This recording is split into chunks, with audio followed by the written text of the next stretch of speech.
Morning, church. My name is Elaine. We're going to move on to a time of reading the Bible now. So the Bible reading for today is Exodus 13, chapter 17, and that's starting on page 96 on the Bibles in front of you in the pews. And then we're going to read until chapter 14, verse 31. And so last week we saw God's final judgment come upon Egypt as every firstborn son dies. And we also saw God save his people as he passes over the Israelite households which had the blood of a lamb painted on their doorframes. So as God's people, the Israelites, embark on their journey to the promised land, let's see what happens next, because God is still not finished with Egypt. So Exodus 13, starting at verse 17. When Pharaoh let the people go, God did not lead them on the road through the Philistine country, though that was shorter. For God said, if they face war, they might change their minds and return to Egypt. So God led the people around by the desert road toward the Red Sea. The Israelites went up out of Egypt ready for battle. Moses took the bones of Joseph with him because Joseph had made the Israelites swear an oath. He had said, God will surely come to your aid, and then you must carry my bones up with you from this place. After leaving Succoth, they camped at Etham on the edge of the desert. By day, the Lord went ahead of them in a pillar of cloud to guide them on their way, and by night, in a pillar of fire to give them light, so that they could travel by day or night. Neither the pillar of cloud by day nor the pillar of fire by night left its place in front of the people. Then the Lord said to Moses, tell the Israelites to turn back and encamp near Pi-hahiroth between Migdol and the sea. They are to encamp by the sea, directly opposite Baal-zephon. Pharaoh will think, the Israelites are wandering around the land in confusion, hemmed in by the desert. And I will harden Pharaoh's heart, and he will pursue them. But I will gain glory for myself through Pharaoh and all his army, and the Egyptians will know that I am the Lord. So the Israelites did this. When the king of Egypt was told that the people had fled, Pharaoh and his officials changed their minds about them and said, what have we done? We have let the Israelites go and have lost their services. So he had his chariot made ready and took his army with him. He took 600 of the best chariots, along with all the other chariots of Egypt, with officers over all of them. The Lord hardened the heart of Pharaoh, king of Egypt, so that he pursued the Israelites who were marching out boldly. The Egyptians, all Pharaoh's horses and chariots, horsemen and troops, pursued the Israelites and overtook them as they camped by the sea near Pi-hahiroth, opposite Baal-zephon. As Pharaoh approached, the Israelites looked up, and there were the Egyptians marching after them. They were terrified and cried out to the Lord. They said to Moses, was it because there were no graves in Egypt that you brought us out to the desert to die? What have you done to us by bringing us out of Egypt? Didn't we say to you in Egypt, leave us alone, let us serve the Egyptians? It would have been better for us to serve the Egyptians than to die in the desert. Moses answered the people, do not be afraid. Stand firm and you will see the deliverance the Lord will bring you today. The Egyptians you see today, you will never see again. The Lord will fight for you. You need only to be still. Then the Lord said to Moses, why are you crying out to me? Tell the Israelites to move on. Raise your staff and stretch out your hand over the sea to divide the water so that the Israelites can go through the sea on dry ground. I will harden the hearts of the Egyptians so that they will go in after them, and I will gain glory through Pharaoh and all his army, through his chariots and his horsemen. The Egyptians will know that I am the Lord when I gain glory through Pharaoh, his chariots, and his horsemen. Then the angel of God, who had been traveling in front of Israel's army, withdrew and went behind them. The pillar of cloud also moved from in front of the in front and stood behind them, coming between the armies of Egypt and Israel. Throughout the night, the cloud brought darkness to the one side and light to the other side, so that neither went near the other all night long.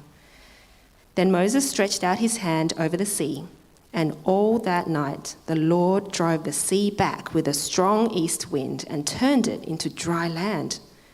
The waters were divided, and the Israelites went through the sea on dry ground, with a wall of water on their right and on their left. The Egyptians pursued them, and all Pharaoh's horses and chariots and horsemen followed them into the sea.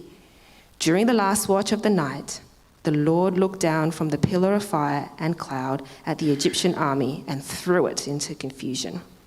He jammed the wheels of their chariots so that they had difficulty driving.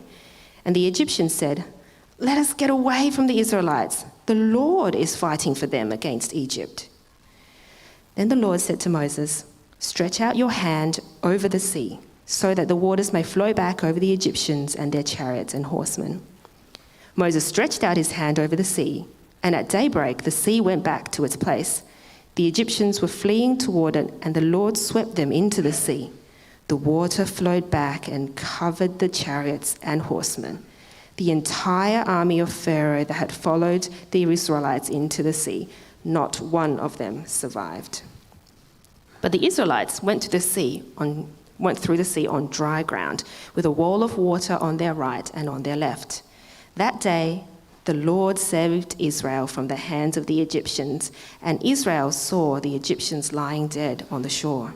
And when the Israelites saw the mighty hand of the Lord displayed against the Egyptians, the people feared the Lord and put their trust in him and in Moses, his servant.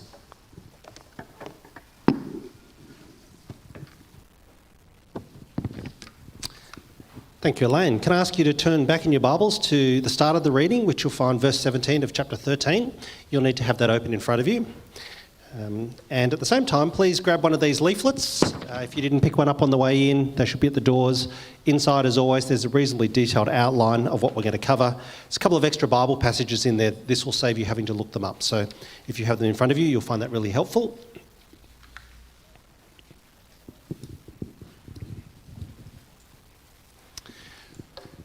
Okay, well, last week, the Passover felt like a major turning point in this epic saga.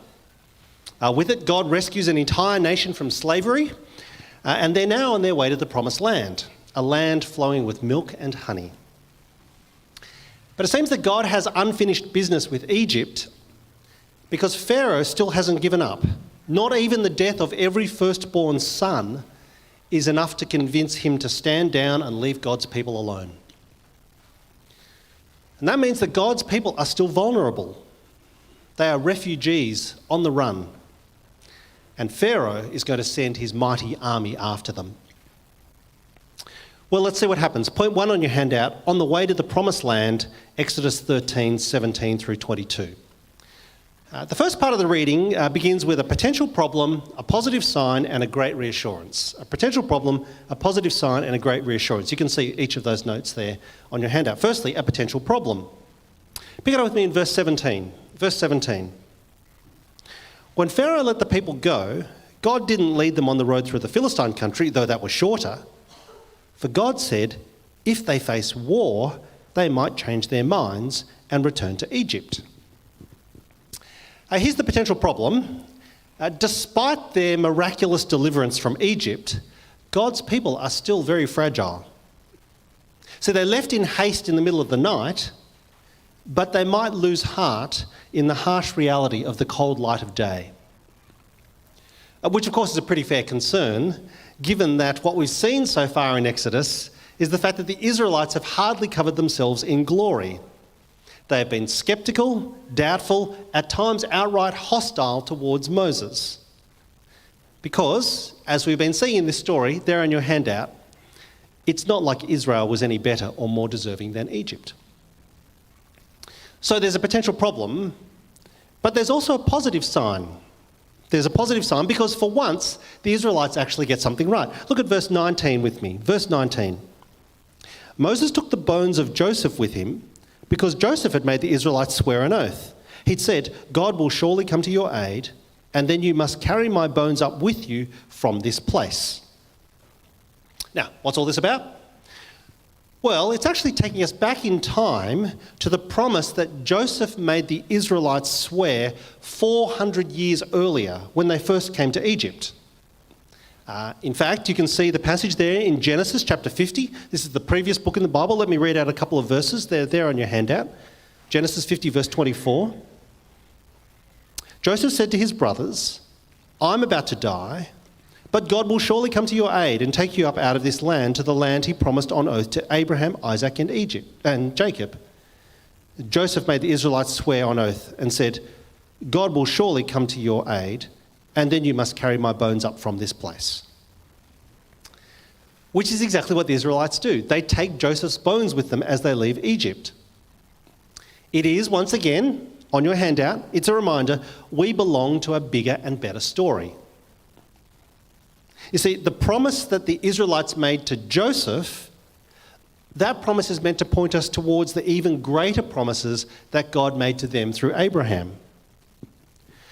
Because in many ways, the best way to understand Exodus is this grand sweeping story that's all about promises made and promises that get kept. And so the third thing we notice as they make their way to the promised land, there on your handout, number 3, a great reassurance. A great reassurance. See, as the Israelites head off into the unknown, we know that in the past, God has always been faithful to his people and to his promises. But what we're going to get now is a great reassurance that he is still with them, even now. Look at me at verse 21 of chapter 13. Verse 21. By day the Lord went ahead of them in a pillar of cloud to guide them on their way, and by night in a pillar of fire to give them light, so that they could travel by day or night.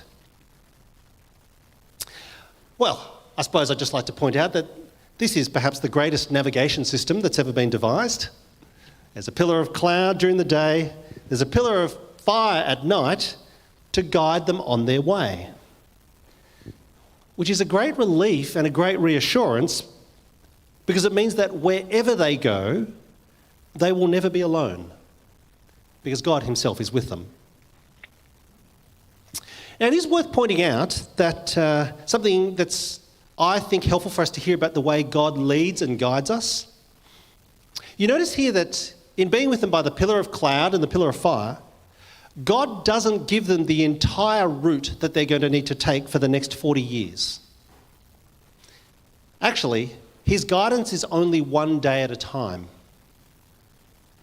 I guess I want to point that out because, to be honest, that's pretty challenging for lots of us. Challenging for those of us who, if truth be told, we would much rather see the whole process laid out in detail before we're willing to commit to even one step forward. I get that, but that's not how God works. What God does is that he gives us the destination and he gives us enough for the next move. And he promises to tell us more when we're ready to handle it. As I said, that can be a bit confronting. At the same time, I think it's actually a sign of God's kindness to us. Because again, to be honest, imagine he told us everything on the first day about what lay ahead. I often used to say to university students that imagine what it would be like if on your first day at university, they gave you all the assignments for the next 5 years. Probably be a little bit overwhelming. Well, the Israelites are on their way to the promised land. Point 2 on your handout, the Egyptians will know that I am the Lord. As I said before, it turns out that the Egyptians still haven't learnt their lesson. They're still not finished with their slaves. But neither is God finished with them. Two things there on your handout. Firstly, what the king of Egypt does, verses 5 through 9. Let's see what the Pharaoh does at this point. Pick it up with me in verse 5. When the king of Egypt was told that the people had fled, Pharaoh and his officials changed their minds about them and said, "What have we done? We've let the Israelites go and lost their services." We've let the Israelites go and have lost their services. Now, this is fascinating, isn't it? It's so revealing. It's an insight into Pharaoh's mind. Because all he's thinking about is his own predicament. the fact that we have no more slaves to do our dirty work for us. He doesn't even consider the root cause of his problem. That's God's judgment for their cruel, century-long mistreatment of the Hebrews. Plus the fact that Pharaoh has stubbornly refused to heed the 10 warnings that God has already given him. Even the death of every Egyptian firstborn son has not softened Pharaoh's heart. And as we've seen at a number of points, often I hear from people who aren't Christian them say things like, if God gave me a sign, I'd believe or I'd repent.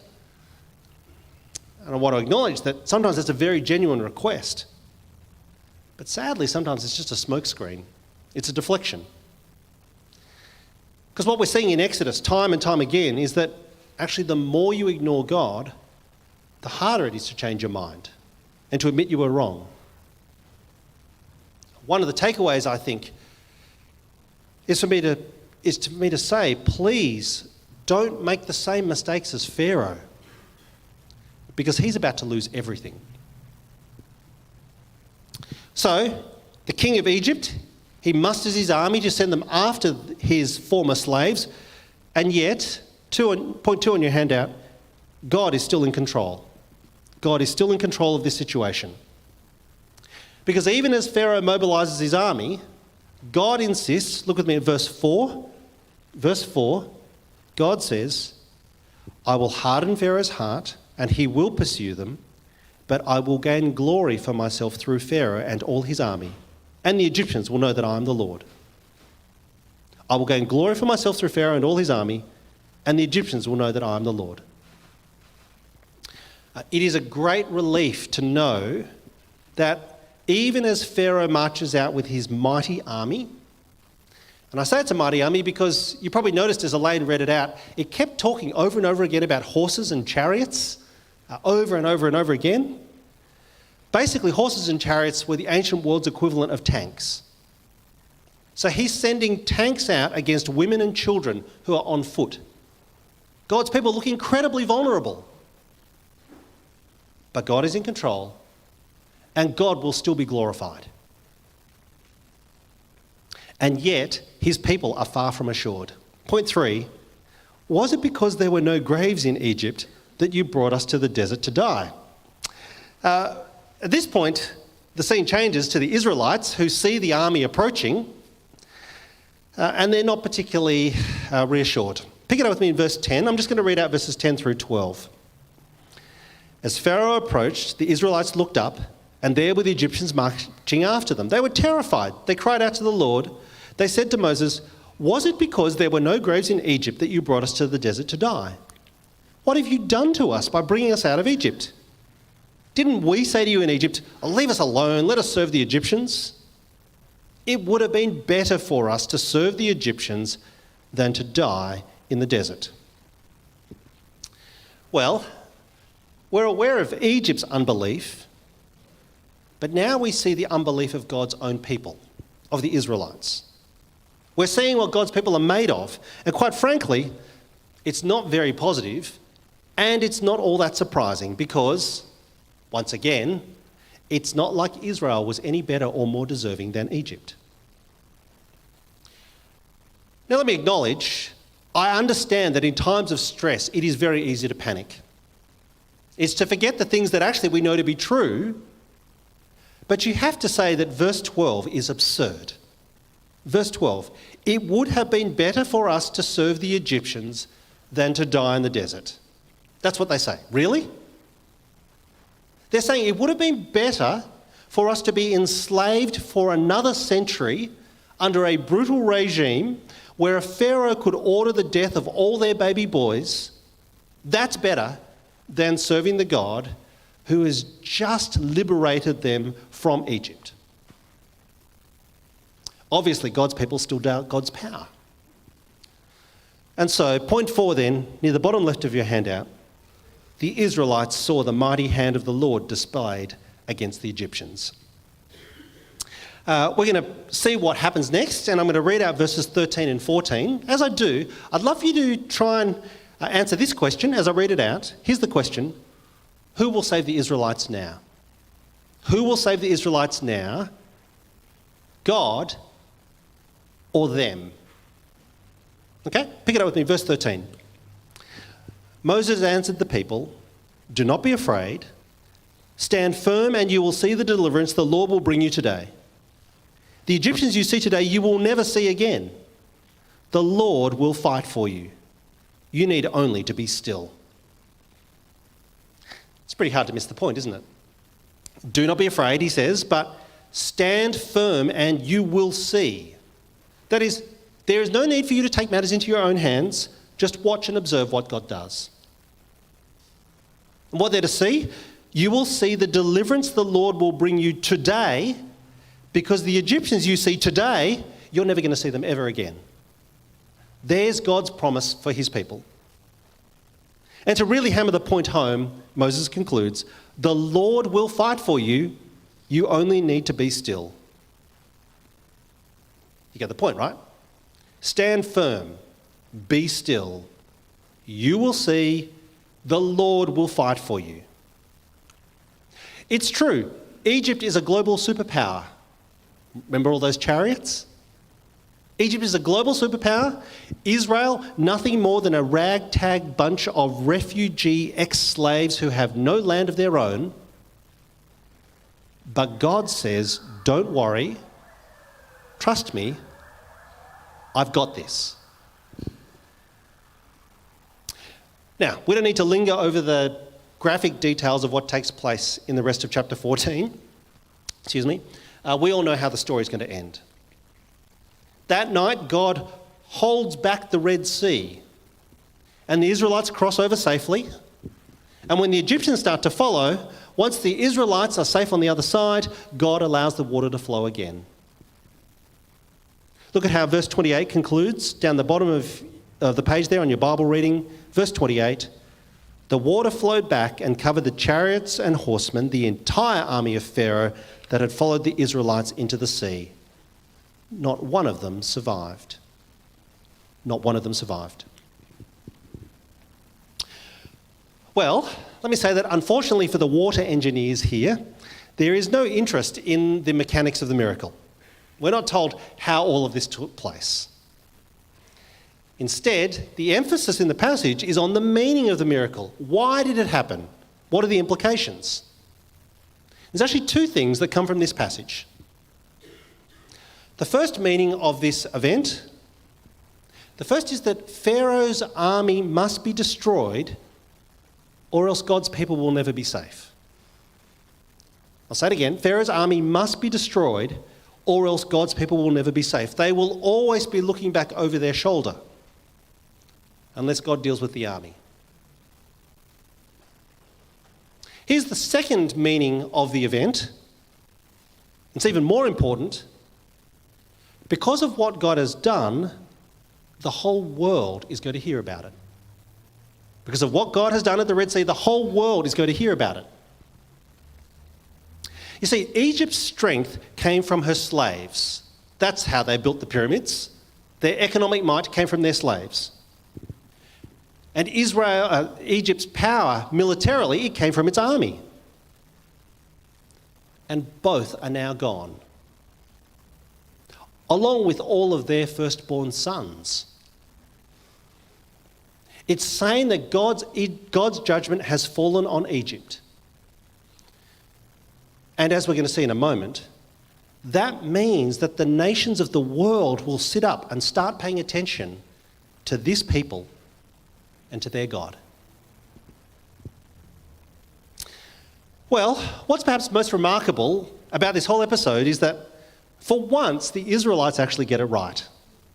They actually do put their trust in God. Look at how it finishes in verse 31. Verse 31 of chapter 14. It's actually printed there on your handout. When the Israelites saw the mighty hand of the Lord displayed against the Egyptians, we're told the people feared the Lord and put their trust in him and in Moses, his servant. The Israelites feared the Lord and put their trust in him and in Moses, his servant. In fact, not just the Israelites recognise that this is God's work, even Pharaoh's own army understands Just look with me at verse 25 of chapter 14. Verse 25 of chapter 14. God jammed the wheels of their chariots so that they had difficulty driving. The Egyptians said, "Let's get away from the Israelites. The Lord is fighting for them against Egypt." Isn't that interesting? That's exactly what God had promised would happen right back in verse 4. Remember, he'd said, "The Egyptians will know I am the Lord." And at this moment, the army does as well. It's telling us that one day every knee will bow and every tongue will acknowledge that God is the Lord, willingly or unwillingly, either joyfully rejoicing at his reign or as a last, final, futile act of defiance. Well, so what for us? If you come to the right-hand side of your handout, what I want to do is just offer you 3 reflections as to what this story means for us today. And you'll see each of them printed there on your handout. Firstly, praise God. Praise God. Imagine, if you will, that you are an Israelite standing on the far side of the Red Sea, looking back as Pharaoh's army comes thundering across and the waters crash over, washing them away. What's your reaction going to be? Well, it's a pretty easy answer, I think. Surely you would rejoice. You would be praising God for his deliverance. And my guess is that having seen that, you would never, ever, ever doubt him again. Actually, as we're going to see next week, that's not the case, but we'll come back to that. But you understand what I'm saying? At this particular moment, as God rescues his people, surely the right response is to praise him. What I want to say today is that the point of God's intervention at the Red Sea, it's not to cause us to gloat over the demise of our enemies. It's actually meant to lead us to celebrate the magnitude and totality of his deliverance. We are to praise him, which is exactly what the people are going to do in chapter 15. And in fact, that's what we're going to do in just a few moments to conclude our time together. Okay, so the first thing, praise God. Second thing, you'll see I've written there on your handout. It's a reminder of how the episode ends. The people feared the Lord and put their trust in him and in Moses, his servant. I've already hinted at this, actually. I said that what's amazing is that the Israelites actually do the right thing for once. They actually understand what they're meant to do. But that what's even more remarkable is that the surrounding nations start to fear the Lord as well. The inhabitants of the promised land, the place where the Israelites are heading, they hear about what God has done to Egypt to rescue his people Israel. And as a result, some of them put their trust in God as well. Not many, but some. People like Rahab, whose story you'll see there on your handout from Joshua chapter 2. I'm just going to read out this short section. This is a few books ahead in the Bible. Here in Joshua, Israel has finally made it to the promised land. They send spies in to check it out. These spies happen to meet Rahab, an inhabitant. Look at what she does. Joshua chapter 2, verse 8. Before the spies lay down for the night, Rahab went up on the roof and said to them, "I know that the Lord has given you this land and that a great fear of you has fallen on us, so that all who live in this country are melting in fear because of you. We have heard how the Lord dried up the water of the Red Sea for you when you came out of Egypt, and what you did to Sihon and Og, the 2 kings of the Amorites east of the Jordan, whom you completely destroyed. When we heard of it, our hearts melted in fear, and everyone's courage failed because of you, for the Lord your God is God in heaven above and on the earth below.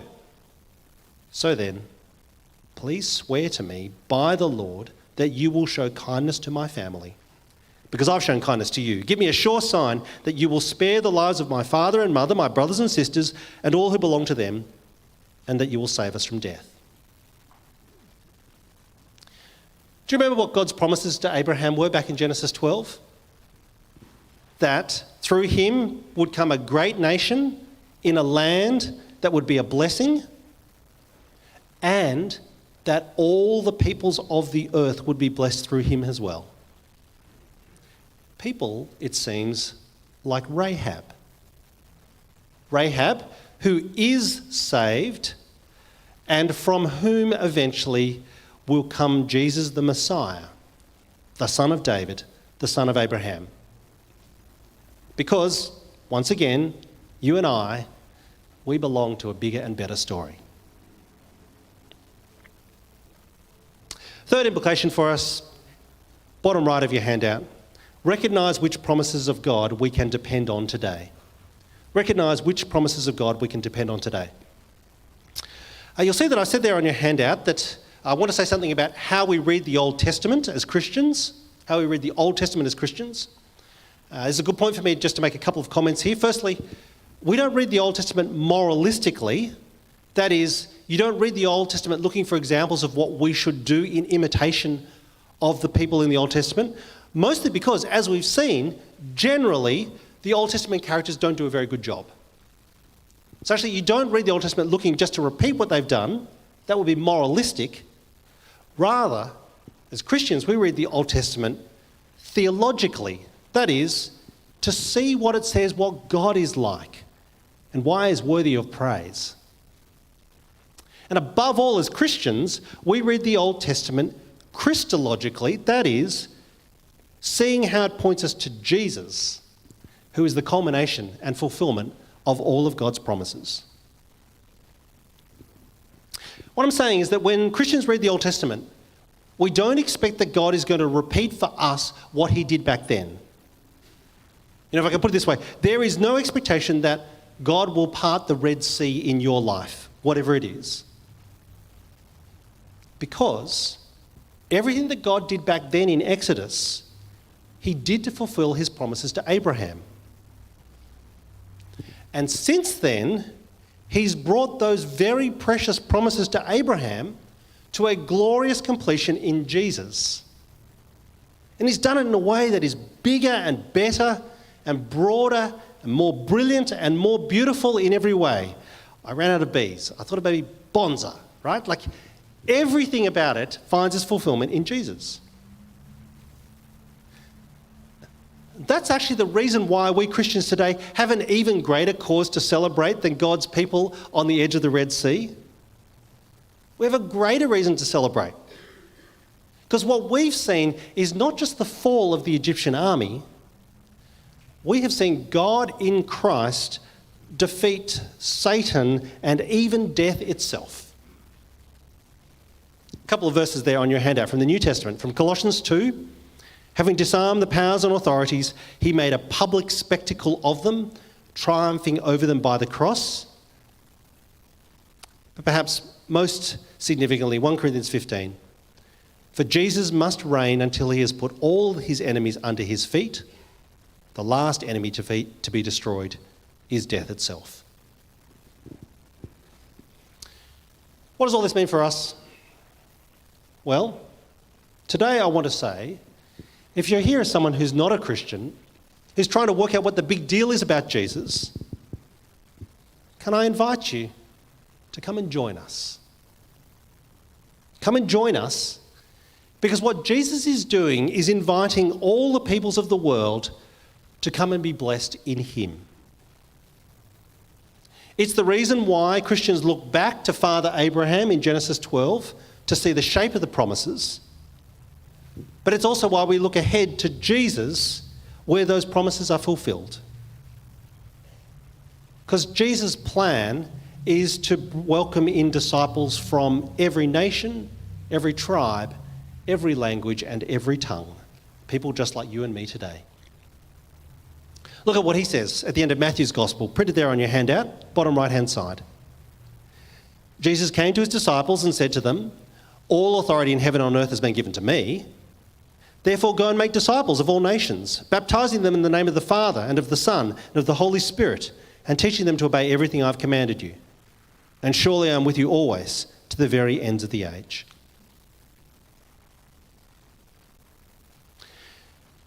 If you're not a Christian, here's why I'd say to you that you ought to consider becoming a Christian. I could say that you should do so to avoid God's judgment. And that would be true, but it's insufficient. Instead, the reason to become a Christian is because you're being invited to join a worldwide movement and a global enterprise that has been growing for 2,000 years. It's one that cannot and will not fail because all authority in heaven and on earth has been given to its head, to Jesus. Jesus is making more and more disciples of every nation of the world with each succeeding year. And even better than a pillar of cloud by day and a pillar of fire by night, Jesus' promise is that he is with us always to the very end of the age. The right response for us is to praise God. And so we're going to do this in two ways today. We are going to say together the Song of Moses that comes in Exodus chapter 15. This is the response of the people on that day. And then afterwards, we are going to sing the Song of Moses, which is a song that's been written, we did it a few weeks ago, that starts with what God did then, but actually points us towards Jesus. So that's what we're going to do to finish this time together. I'm going to ask you please to open your Bibles to Exodus chapter 15 to page 98. It's not going to appear on screen, so you'll need your Bible in front of you. And what we're going to do in a moment is we're going to say verses 1 through 18, and then after that, we're going to stand and sing together. So if you've got your Bibles open to Exodus chapter 15, we're going to start halfway through verse 1 and read through to verse 18. Here we go, together. I will sing to the Lord, for he is highly exalted.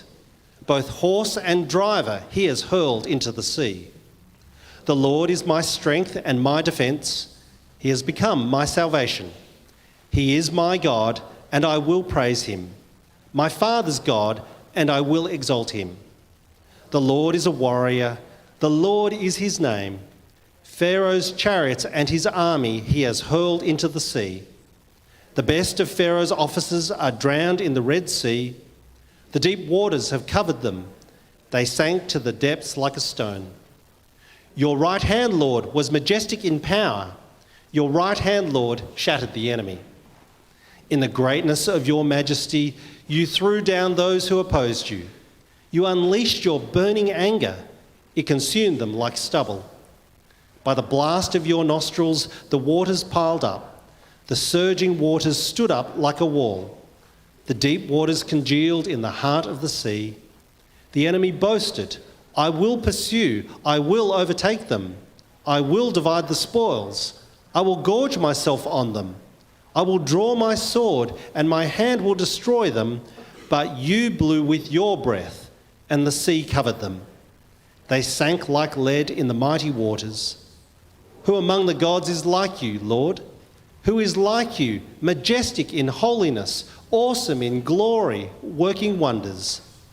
You stretch out your right hand, and the earth swallows your enemies. In your unfailing love, you will lead the people you have redeemed. In your strength, you will guide them to your holy dwelling. The nations will hear and tremble. Anguish will grip the people of Philistia. The chiefs of Edom will be terrified. The leaders of Moab will be seized with trembling. The people of Canaan will melt away. Terror and dread will fall on them. By the power of your arm, they will be as still as a stone until your people pass by, Lord, until the people you bought pass by. You will bring them in and plant them on the mountain of your inheritance, the place, Lord, you made for your dwelling, the sanctuary, Lord, your hands established. The Lord reigns forever and ever. Would you stand? We'll sing together.